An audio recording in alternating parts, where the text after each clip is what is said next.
आज चाहिँ म विशेष गरी गाउँमा आएर ब्याम्बो प्लान्ट चाहिँ रोप्ने विचार गरेको छु।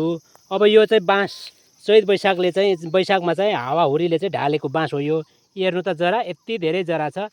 यो जरा भएपछि यसरी खनेको छ माटो 1-1.5 फिट खनिदिने। त्यो खनेको ठाउँमा चाहिँ सर्लक्क बाँस रोप्ने हो है। यो बाँस रोपेपछि अबको दुनियाँमा चाहिँ बाँसको सिजन आउनेवाला छ, बाँसको सिजन चल्नेवाला छ।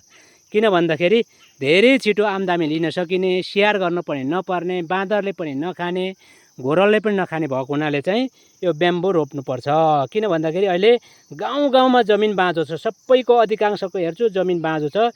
त्यो बाँझो जमिनलाई सदुपयोग गर्नको लागि चाहिँ बाँस रोपौँ भन्ने मैले चाहिँ अभियान चलाउनु खोजेको छु। ल हेर्नुहोस्, रोप्ने तरिका यही हो, केही गर्नु पर्दैन।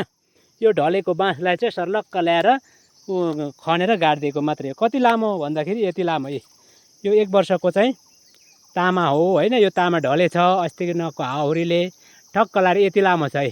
टक्क यसरी रोप्ने। यो रोप्ने बित्तिकै अर्को वर्षदेखि चाहिँ तामा पलाउन थाल्छ है।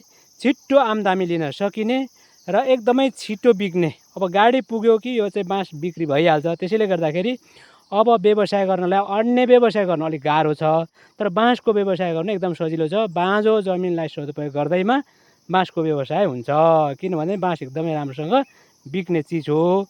तर बाटो चाहिँ पुग्नु पर्यो, बाटो नपुग्दा चाहिँ समस्या हुन्छ। त्यसैले गर्दाखेरि सबैजनाले बाँस रोपौँ, आय आर्जन गरौँ, नगदे बाली रोपौँ भनेर चाहिँ अभियान चलाउन चाहन्छु है त।